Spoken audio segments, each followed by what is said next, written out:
దేవునికి స్తోత్రం. Praise the Lord. ప్రతినిత్యం ఇలా వాగ్దానం చూస్తున్నారు. ఈవేళ కూడా ఒక నూతనమైన వాగ్దానాన్ని ప్రభు మీకు ఇస్తున్నారు.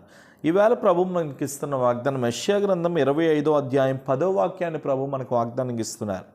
యెహోవా హస్తము ఈ పర్వతం మీద నిలుచును, పెంటకుప్పలో వరిగడ్డి త్రొక్కబడినట్లు మోయాబీలు తమ చోటనే త్రొక్కబడుదురు. దేవునికి స్తోత్రం. ఈవేళ దేవుడు మీకు చెప్తున్న మాట ఏమిటంటే, ఈ పర్వతం మీద ఆయన నిలబడబోతున్నాడు. ఏందా పర్వతం?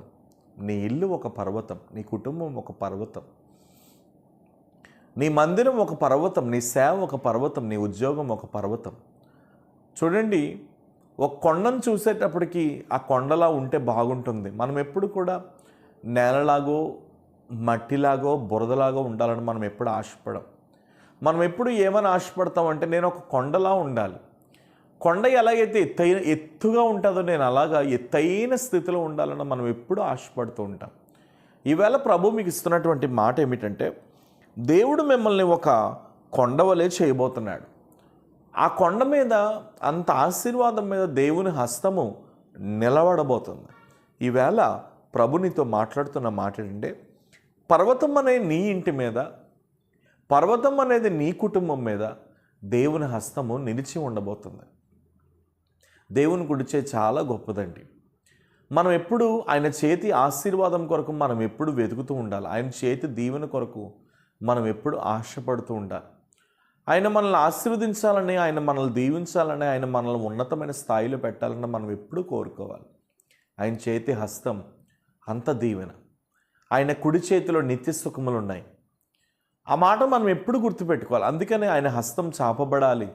ఆ హస్తం మన జీవితాలకు ఒక ఉన్నతమైన ఆశీర్వాదకరంగా మార్చబడాలి.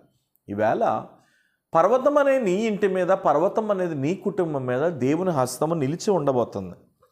ఎప్పుడైతే దేవుని హస్తం నీ ఇంటి మీద నిలిచిందో, మోయాబీలు అనగా శత్రువులు, నిన్ను బాధించేవారు, నిన్ను దూషించేవారు, ఈ మోయాబీలు ఎప్పటికప్పుడు యుద్ధాలు చేస్తారు. ఈ మోయాబీలు ఏంటంటే భయంకరమైనటువంటి చేతబడి మాంత్రికపు శక్తులను విడుదల చేస్తారు. ఈ మోయాబీలు ఏం చేస్తూ ఉంటారంటే మనుషులకు మనశ్శాంతి లేకుండా చేస్తారు. ఈ మోయాబీలు ఏం చేస్తూ ఉంటారంటే మనుషుల హృదయాల్లో కలవరాన్ని పెడుతూ ఉంటారు. ఇలాంటి కలవరం, ఇలాంటి మనశ్శాంతి లేని స్థితి ఏదైతే మీ కుటుంబంలో అపవాది పంపిస్తున్నాడో, ఆ మోయాబీలు వేసేటటువంటి ప్రతి బాణాన్ని కూడా నా దేవుడు తన కుడి హస్తముతో త్రొక్కబోతున్నట్లుగా మాట్లాడుతున్నాడు. ఈవేళ ఏ సమస్య నీ మీద పరిపాలన చేస్తుంది?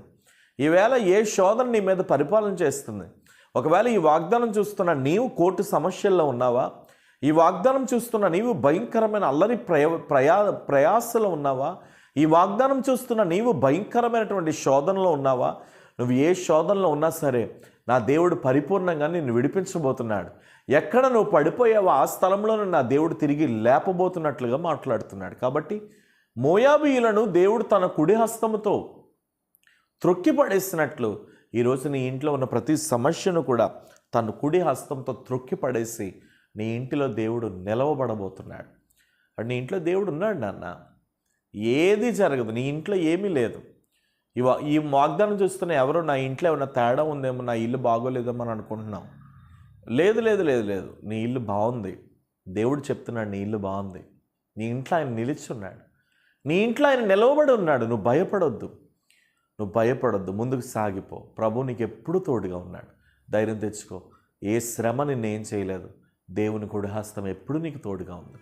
ప్రేమ కలిగిన పరిశుద్ధ తండ్రి, ప్రియమైన యేసు ప్రభువా, ఎంతమంది ఈ వాగ్దానం చూస్తున్నారు? వారి జీవితాల్లో మోయాబు వంటి శత్రువు ఏలుబడి చేస్తున్నాడు. వారి జీవితాల్లో మోయాబు వంటి భయంకరుడు ఏలుబడి చేస్తున్నాడు. వాడిని నుండి విడిపించు నాయన. నీ కుడి హస్తం నీ బిడ్డల మీద పంపించు. నీ కుడి హస్తం నీ బిడ్డల మీద పంపించు. యేసు నామములో నీ కుడి చేయి నీ బిడ్డల మీద నిలిచి ఉండును గాక. తగిన శక్తిని మనం ప్రార్థిస్తున్నాను. మీరే తాకండి, ఉన్నతమైన కృపను వాడి బిడ్డల చుట్టూ నీ మహిమ నుంచి ఎక్కడికి వెళ్ళో జయమును మరి. ఏ సమస్య వారి మీద పరిపాలన చేయడానికి వీల్లేదు. ఈ రోజు నుండి నీ కృప వారి మీద బలంగా దిగవచ్చును గాక. యేసు రక్తాన్ని బిడ్డల మీద ప్రోక్షిస్తున్నాను. మీరే బిడ్డలకు తోడుగా ఉండి ధైర్యపరిచి బలపరచమని యేసు నామమున నడుచున్నాను తండ్రి. ఆమేన్. God bless you. దేవుడు నమ్మదగిన వాడు. ప్రభు మిమ్మల్ని దీవించును గాక. Praise the lord.